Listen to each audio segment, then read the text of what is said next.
sa kaayuhan ug kamatuoran. Kredibilidad mao'y gibarugan. Ang bagong yugto ng ating himpilan, ang Sunshine Radio, ay SMNI Radio na.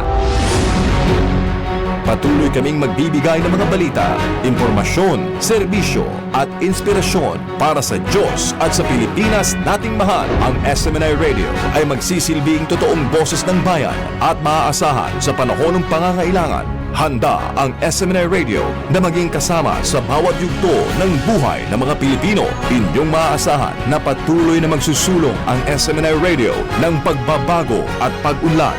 Asahan ang mas pinaigting at mas pinagandang mga programa na ihahatid ng SMNI Radio. Hindi rin mawawala ang mga programang magbibigay inspirasyon at pananampalataya natin sa makapangyarihang Ama sa pamamagitan ng kanyang hinirang na anak, Pastor Apollo C. Kibuloy. Tuloy-tuloy sa pagkikinig at panonood dahil sa SMNI Radio, araw-araw kami magsisilbi sa inyo. Maraming salamat sa inyong patuloy na pagtitiwala.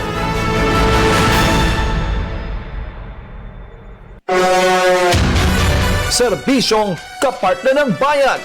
Kapartner ng Bayan. Ania ang tulumanong mupaila sa lain-laing ahensya, organisasyon, personalidad o individual nga andamugahin sa ilang serbisyong Kapartner ng Bayan. Atong sayron ang mataglakang nga nabuhat na ug angay pangbuhaton alang sa ikauswag sa matag komunidad ug sa nasod sa kinatibukan.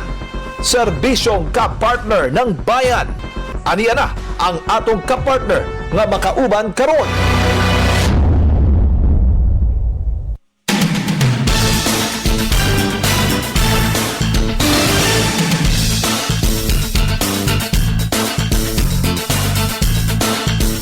Good afternoon mga partners! Welcome sa itong programa Serbisyong Kapartner ng Bayan. Kamu na sa atong CBN DYAR SMNI Radio Cebu. Sa atong mga online viewers and listeners, welcome mga partners. No? O nahinatang nasa tamayong kahimtang karumatak naa. Kamu na sa atong CBN DYAR o sa SMNI Radio Cebu. And of course mga partners sa ato ang official Facebook pages, viewers and listeners sa Kapartner ng Bayan, sa SMNI News Visayas, Cebu, Visayas, sa DYAR. Welcome mga ka-partners, no? O kinahigala ka-partner Jimrey Biosa. Dinatulugayon mga ka-partners, no? Very fortunate kay usa ta sa nakasaksi mga ka-partners sa usa ka dakong kadaugan, no? Diha sa habagatang bahin sa Sugbo, southern part mga ka-partners. Ang hello sa atong mga listeners sa may Samboan, Cebu. Naata tong weekend diha mga ka-partners, no? Og nakasaksi gid ta, no, sa usa ka dakong achievement sa pamilya Desvaux, no? Shout out kay Ma'am Rosalie Desvaux og kay Fabrice Desvaux. Usa kini sila ka French family mga ka-partners, Filipino-French family nga ang ilang anak walay lain si Adam Desvaux. Adam, congratulations sa imuhang achievement kay gikag France mga ka-partners, no? Hantod ni abot siya diri sa Sugbo sa iya particular diha sa iyang lungsod sa lungsod niya, no, sa Samboan. Nagbike ra mga ka-partners almost 15,000 kilometers for more than a year ang iyang pagbisikleta. Kaya na ninyo?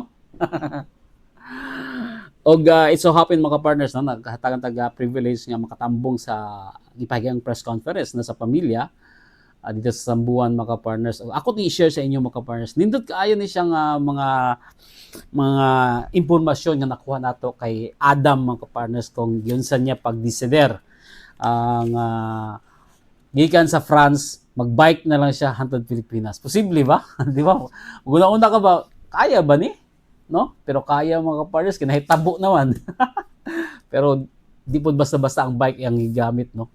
Mga yuntan ako ba? Kinahanap ba si Adam nga, di na daw niya buhaton pag-usap. Pero I don't know kung sinapa siya plano pa di ay. But anyway, congratulations sa Desvaux family. Kay Ma'am Rosalie, no? She's a Filipina mga partners, Cebuana, taga Samboan, nga nagminyo mga partners og usa ka Frances, no? French ang iyang nabana mga partners og giyatagan siya grasya no upat ka anak no, 3 ka lalaki, 1 ka babaye.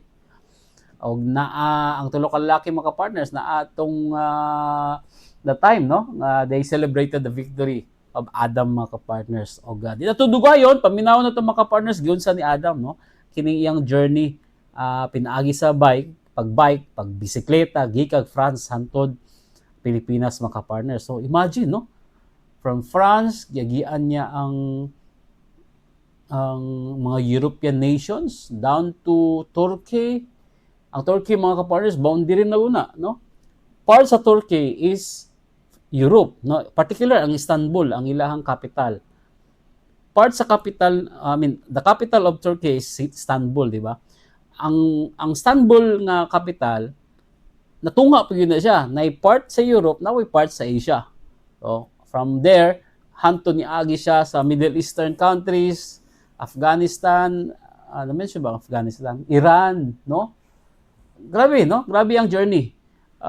Hantod ni ano siya sa Central Asia, Tajikistan, sige ba mention, Afghanistan, asa pa, niabot sa China, I think. Vietnam, no, Bangkok pa siya, Thailand, Vietnam, and then down to Malaysia, Singapore, tapos ano pa yun siya, nag-Borneo, no? Brunei, and then back to Manila, and then Cebu. So, paminawon to mga partners, ilang pagayong press conference, kadagan kay impormasyon atong makutlo, no, madunggan mga partners. Ang microphone sa First, me? Actually, I was not convinced in the beginning. Yeah, it was a surprise for me because Adam, I think I am the last person he's telling his plan because he knows that I will say no at all times. So I think he told first his father and then friends, I don't know, but I am the last to know. And so when he finally talked me about his project of biking from France to the Philippines, I was like I don't know. Do I have to say yes or do I have to say no? It took me long to accept and to decide. So I think the father will be the one to answer the first decision and the first acceptance of his travel plan. First, Adam wanted to travel around the Cebu island.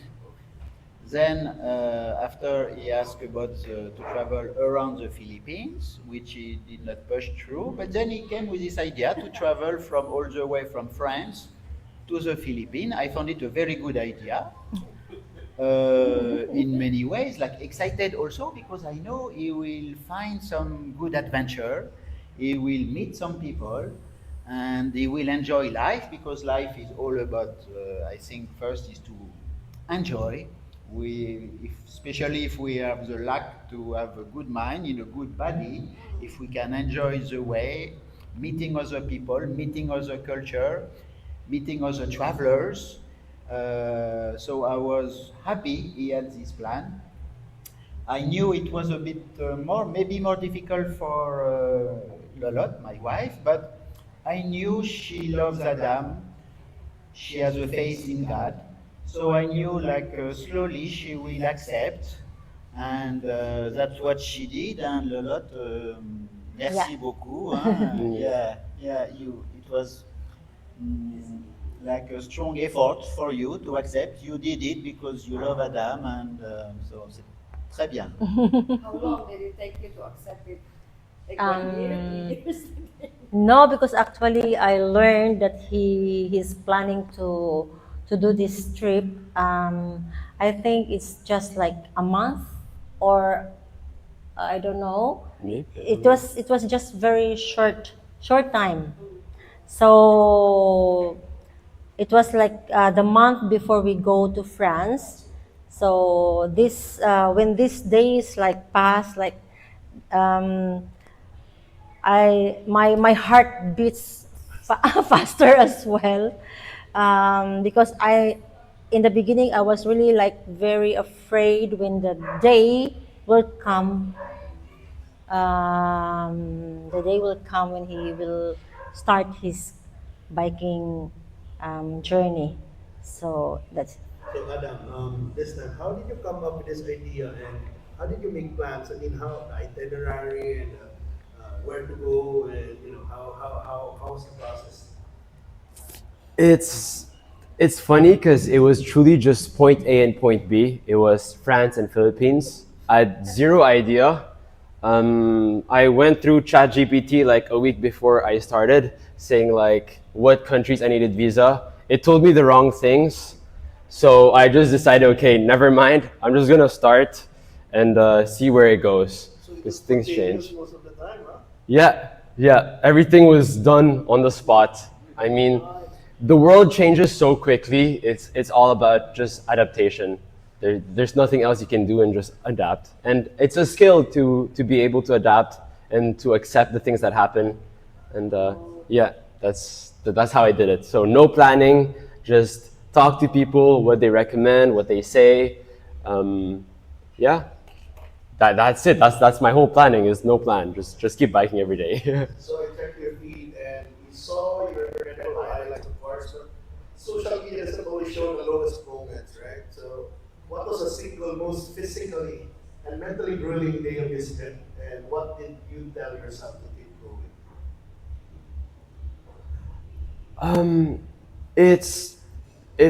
It's funny. I think I want to talk about the mental part because the physical part, I think is, it's just a big mountain and you just have to climb it. But the mental part was always knowing the difference between solitude and feeling alone, because it was always a fight between that. Sometimes I love being alone, which was wonderful, and sometimes being alone felt very torturous. And I think it was probably in Kazakhstan when it was just pure desert that there's no like stimulus of any other thing because it's just plain desert, and all the focus is on you. And I think I had like few mental breakdowns actually, just crying on the spot because you don't understand, your emotions just come up. So I think that was like mentally the hardest was there. So Yeah. to follow up on that, traveling alone, traveling solo forces you to introspect a lot, right? So what is the most surprising thing you learn about yourself, traveling thousands of hours alone? Yeah, how do you conquer Yeah, yourself? what's the most surprising thing you learned about yourself?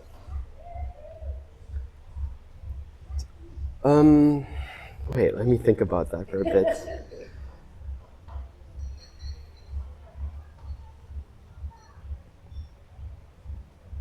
Or did you discover something new about yourself? Like, oh, I didn't know. Yeah, like changes.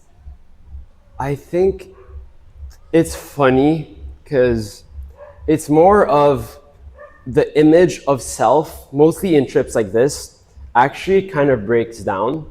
Like you kind of lose the sense of self in terms of you're always very grateful of people, and you always meet people that it really becomes, I start thinking in a different way. It's more of a we.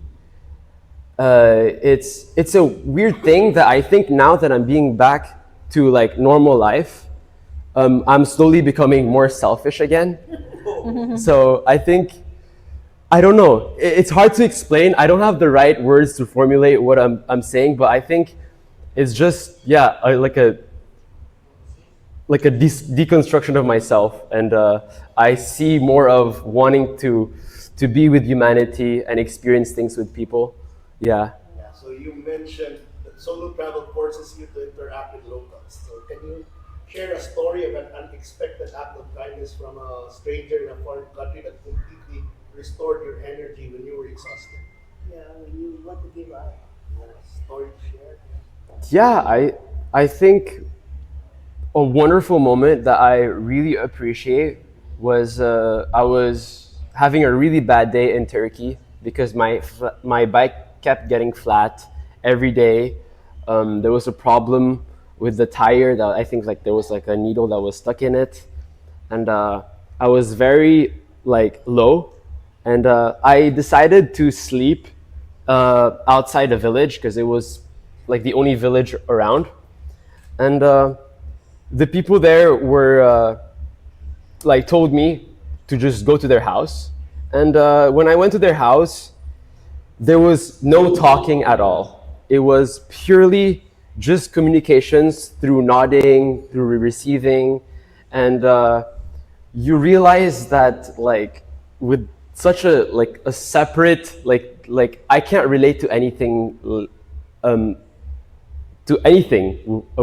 with him. He's a Muslim farmer in the mountains that only care about how many goats he has, and me, I'm passing through, and it's just the beauty of connection without language, and how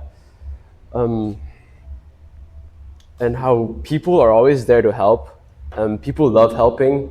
I think it makes good for everyone. You're happy to help. I'm happy to be helped. So yeah, I think yeah. That's it. So the massive land you covered, I think you encountered a lot of different cultures, right? So how did you adapt on the fly? It's funny because every new country I go to, it's like I forget how to bike or how to travel, because every country is so different. The moment you cross the border, you throw everything you knew in the trash because you're gonna expect completely different things. Even like mannerisms, the people, the religion. Yeah, it's difficult, but I'm used to always changing myself. I don't really rely. I don't have habits that I really stick to. I can stick to the habits of the countries. I'll ask you something lighter. So aside from your bike, what's the single piece of gear in your pack that you absolutely could not have survived without? Without? Huh. I'm trying to think. What thing have I used a lot? I did not expect.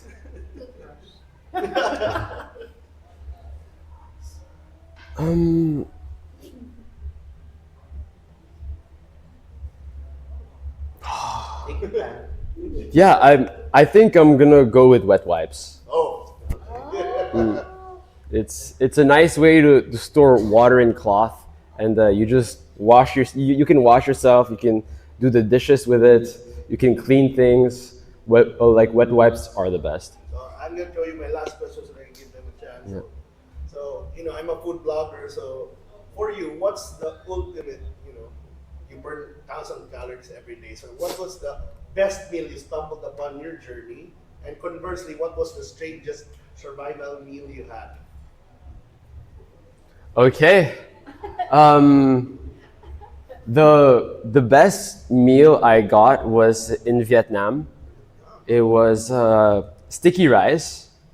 No, not sticky rice. What do you get? A glutinous rice. Yes. So here it's really known to be sweet. It was also sweet, but they added like chicken shreds on it, cilantro and stuff. Yeah, they made it savory, and I didn't know that it could become savory, and it's so good. I ordered like 3 times. Yeah, that was amazing. What was the strangest thing you tried in your journey? Because I would survive on days without seeing stores sometimes.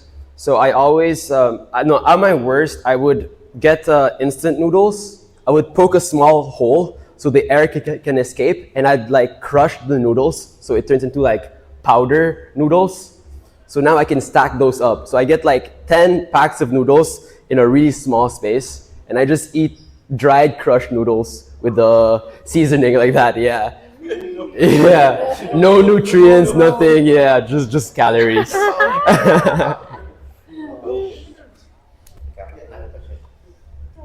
you have questions. At what point did you realize the danger of what you were doing?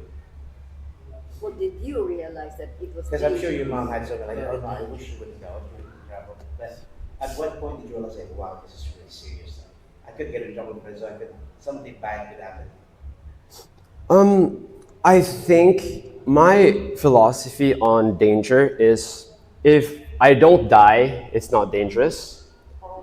And I think dying is hard, but sometimes you can die in really like random ways. So it's all about uncertainty. I think living in the city is almost as dangerous as what I do, because people are always in high-speed cars that are like tons and going super fast, yeah. And me, I'm also on my bike with the cars. I think my danger levels are the same as like a normal person living. So that makes the trip less dangerous. Maybe, yeah, I was never worried actually about danger. I was more worried about things getting stolen, but at that point it's not really dangerous. It's just like annoyance. So you just kind of have to deal with annoyance. If I get injured, it's just annoyance.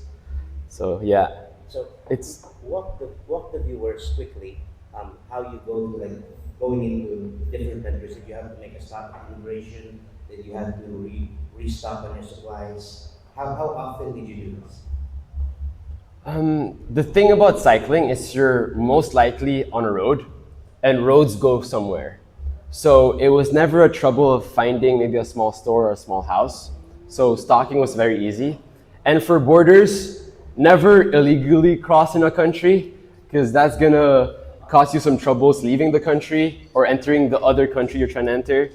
So you always go through borders.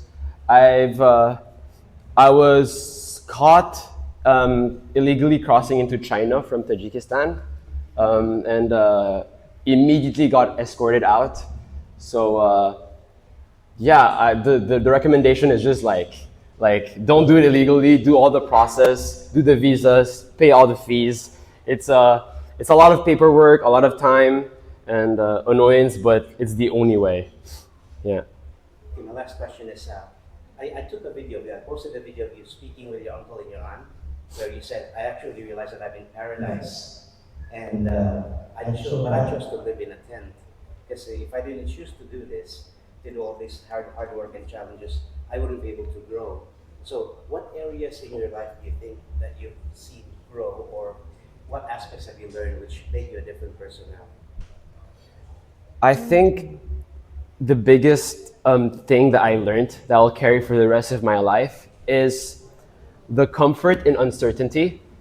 I think humans really love to predict things, knowing what tomorrow is, what's gonna happen. That's why people go into routines. But because of my trip, I've learned to face with a lot of uncertainties that I know how to not be anxious of things that I don't know. And it helps me manage, it helps me make decisions and try things that are risky or I don't know, but I have the courage to. And it's great, I think, because it makes me live more of a life I want than, maybe following a path or anything, because now I can embrace uncertainty. All right, so where do we see Adam in the next 5 to 10 years? I don't know. I mean, I was told by a lot of people that this journey is a big thing, and that big things that happen to you, you should have time to digest it and process what happened, maybe turn it, maybe journal about it or something. But I gotta make sure that I digest this journey before thinking about the other things. So right now I'm in the process of learning how to live normally again, and thinking about what I've learned or discovered before thinking about the next step. I have big dreams. I wish I could do them all. I know I can't, but I'll keep trying like I did with this one. All right, so I'm a travel blogger, and what 3 advice can you give to people who want to travel and do the same thing that you just did? I think people like planning, again, because they want to make sure that everything is certain. But sometimes, like, you just have to jump into things because people love planning and maybe they become overwhelmed and they don't do it. So just throwing yourself into, which what my dad did, he told me like, okay, July 8th, you're just leaving the house, you know? Like, we didn't really want to prolong the whole thing. So yeah, I took that date, okay, let's do it. I was not ready. I did not feel ready. I bought the things probably like 2 days before.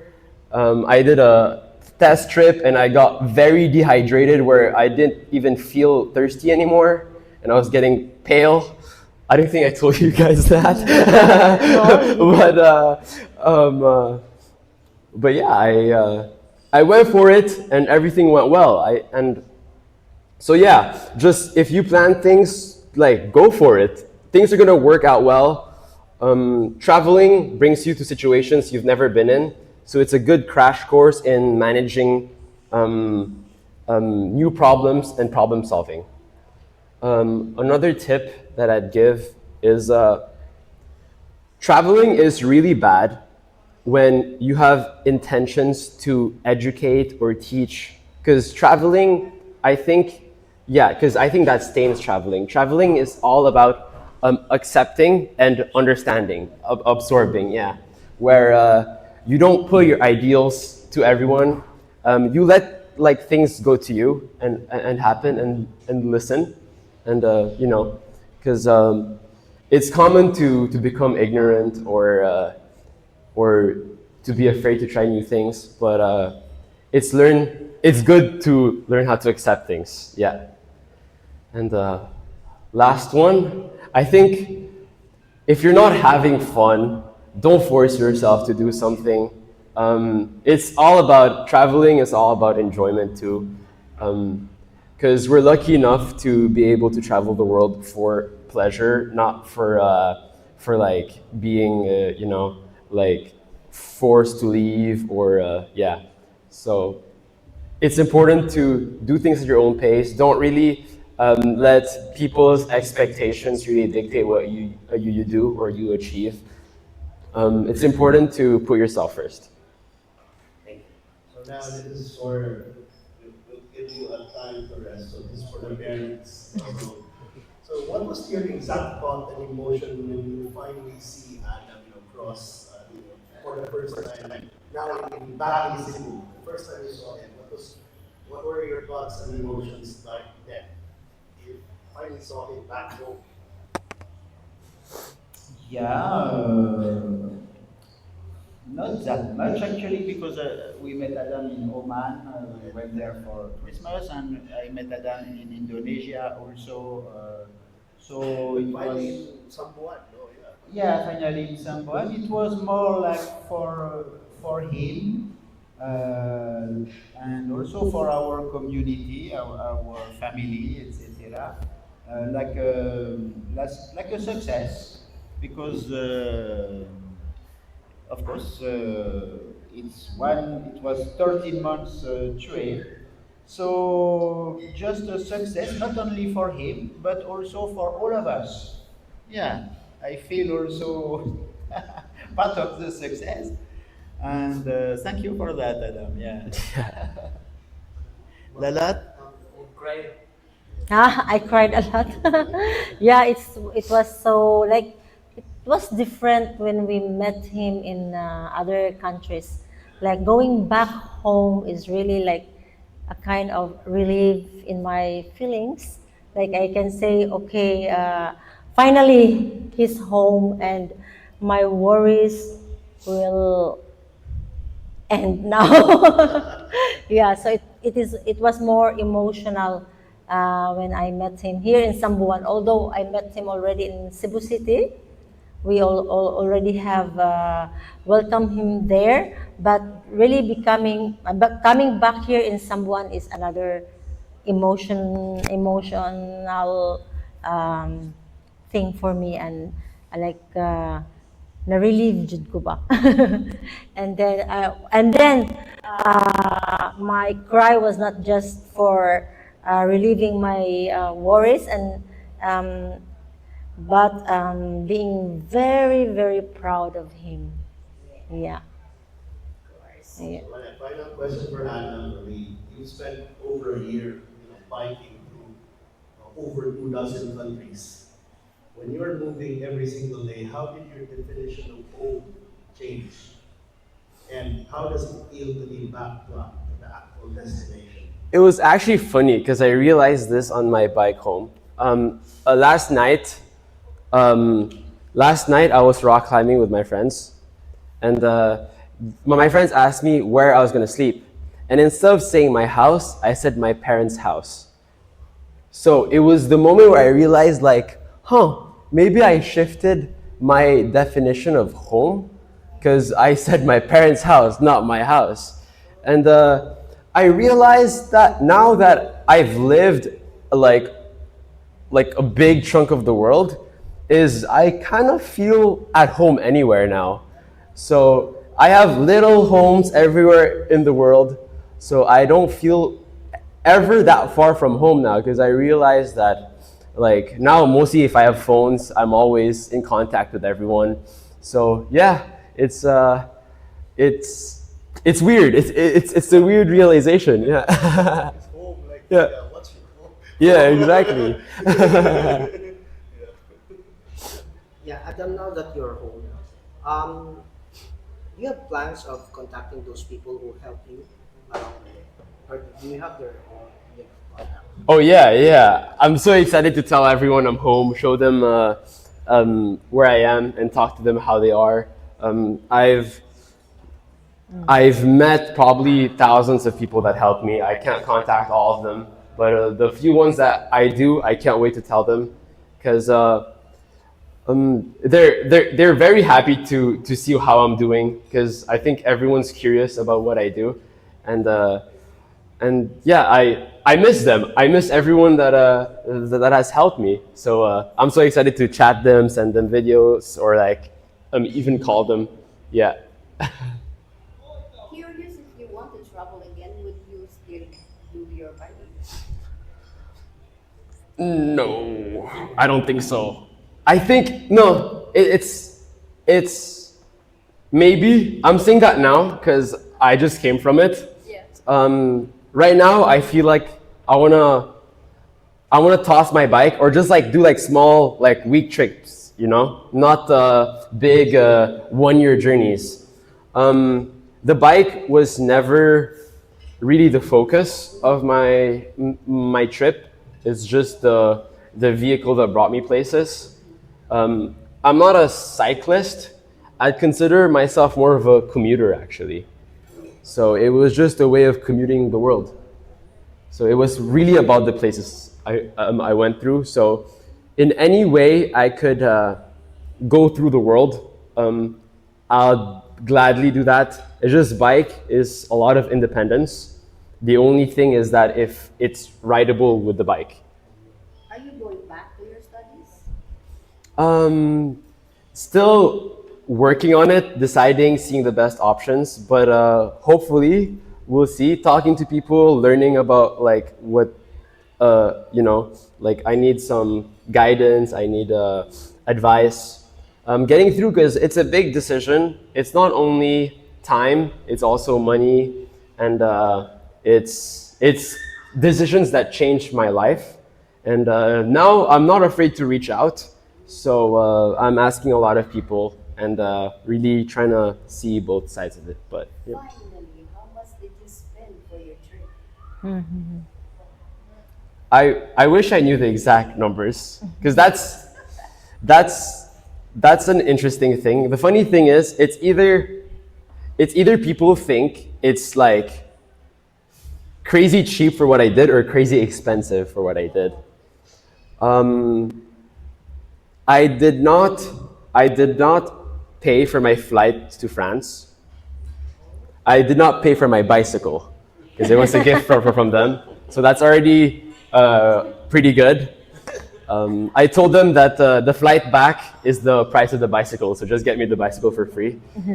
And And I think if I check my account, I think I spent around 400. Yeah, less maybe. Yeah, for 1 year. 1 year, like 13 months. Yeah. Yeah, excluding the car, that's amazing. And I took flights to go to other countries because sometimes the borders are just impossible to cross for political reasons. So yeah. Where did you spend the most, the craziest and the scariest part of your journey? I think I spent the most probably Switzerland and Brunei. Those countries are very expensive.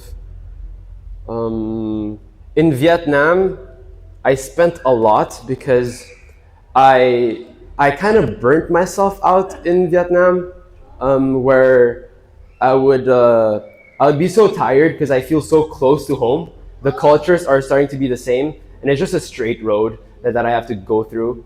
So, and I got rejected from Laos. So I had to go to a different border, and that kind of like set me off by 1 week. So it was really hard to know that you waste 1 week of your energy. And so I would go to like a cheap hotel, just lay down there. And like, I think I stayed in the same cheap hotel for 3 days straight doing nothing. I was playing video games to just like calm down my system and stuff, a little distraction. So yeah, I think Vietnam, Switzerland, and yeah, Brunei, probably the most expensive places. Scariest, where? Scariest for spending was Not very spending, Experience. experience. Scariest experience. yeah, I think it's fair to say the scariest where I felt out of control is probably Iran and Afghanistan, but that's a normal thing because I've done more dangerous things than going to those countries. But for example, like Tajikistan, Kyrgyzstan, physically it's very, very dangerous. Like I could have really gotten injured. I could have gotten like malnutrition, starvation, things like that. But I didn't feel scared because things were in my control. I could make decisions and could change. But Afghanistan, Iran, I felt like I was very controlled by the state, where I felt out of control. So that's the scary thing, is actually feeling out of control. So Craziest thing you did? craziest thing I did? I'm trying to think. Sleeping in, I don't, climbing up in the mountain. With one coldest mountain, or no? That's not the craziest one. Maybe I could say that. Yeah. I climbed Tajikistan. It's a plateau that's like 4,000 plus in elevation. So the oxygen there is like probably like 30% less than here. So breathing was hard, and the temperatures at night were negative 15, and there was only like 2 hours of time where water was able to melt because it was like 1 degree. So it was management of resources and also like conserving your body heat. I've never thought of my body heat as something very important because it's actually a resource, and also because it was the loneliest part of my journey. I had a friend with me, which I decided for my safety was better to be two, but it was the most furthest we've ever been away from any other humans. So it felt very freeing, actually. So it was the craziest thing, but I enjoyed it like fully. Yeah. Push yourself too much. Or are you considered? I never pushed myself so far. I think I've never collapsed on my bike, so I never really reached my limits. And I've had really bad days, so now I know that like if I do less than those bad days, I'll be okay. So when you travel now, you definitely can travel with very little stuff or anything you can put in your bike. Yeah, I think, yeah. Has that changed the way you now see how people travel with large suitcases? I mean, everyone can travel in their own way, like their own things. Me, I chose to be minimal because weight is very important on the bicycle. Yeah, and I realized we just need food and a place to sleep and be comfortable, like clothes. So that's it. Like that's all you really need. And yeah, that's so little.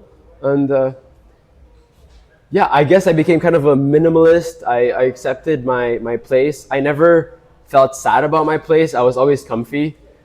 Yeah, I love it. It's very minimal. You mentioned earlier that everything was so quick, like preparation in 2 days, and then you decided on day 11. How did you stay sane?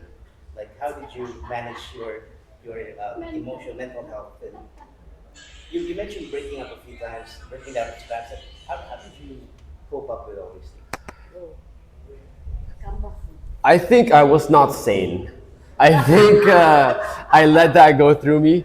The funny thing is, this trip actually made me feel emotions I've never felt in my life. I've deepened like my emotional well. Now I've had really high highs, really low lows, to where I don't think it's really sane, or I feel like I'm really living, you know? I'm feeling everything. And now it's actually driving me insane being back in normal life where everything is normal. I have my food, I have my water, a place to sleep. I can easily predict what's gonna happen in the next few days. So now I'm turning insane of how like normal is. Yeah, and it's a transition period. Hopefully I'll get through it. But yeah, I find myself dreaming about leaving or dreaming about going to places. So that's why I have to digest things to see like where my heart really wants to go. I'm sure your feet will really Yeah. next. Because the perspective that you have in your life has really changed a lot. I don't think I've changed a lot as a person, but I think my core has changed. How my decision making has changed. I'm so much more careful now, and I think a lot about my decisions now. So, but I'm still the same person.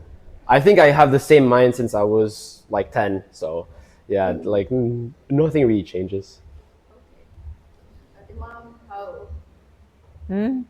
The mom. How do you feel hearing? Did I change, Mama? For me, no. No, yeah. No, still Adam. Okay, that's good. Ikaw, Papa. Same. Same, ah. Yeah, we see. All right, thank you. Thank you. So much.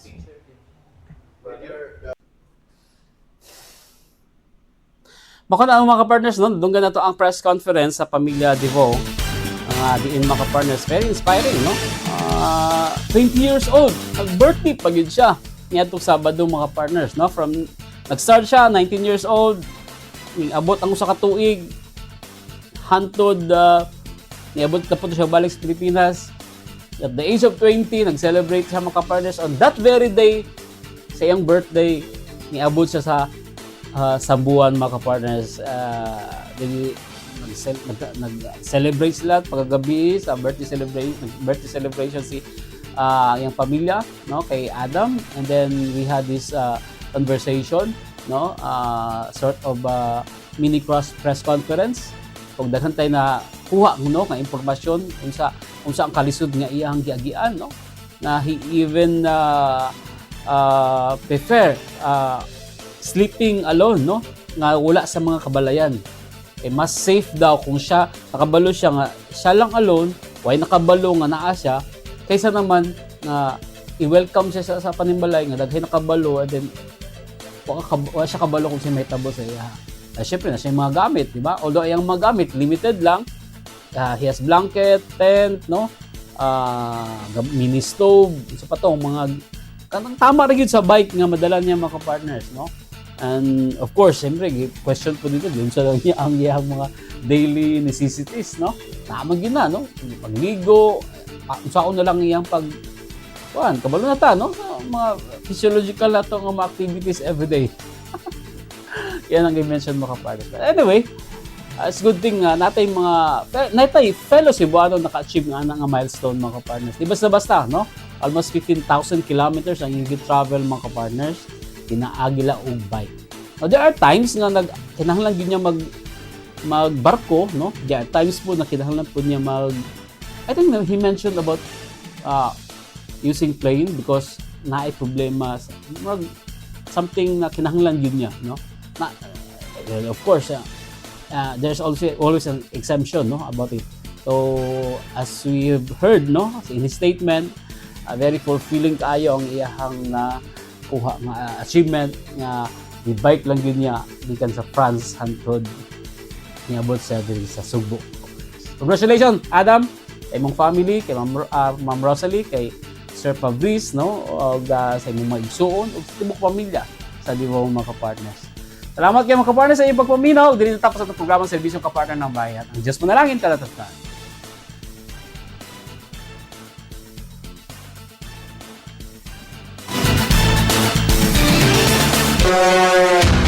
Maugkadto ang tulumanong Serbisyong Kapartner ng Bayan. Ubani kami ninyo sa sunod na higayon. Matag Lunes hangtod Biyernes sa susamang oras, 1:00 hangtod 2:00 hapon. Dinhi lamang sa DYAR 765 SMNI Radio Cebu.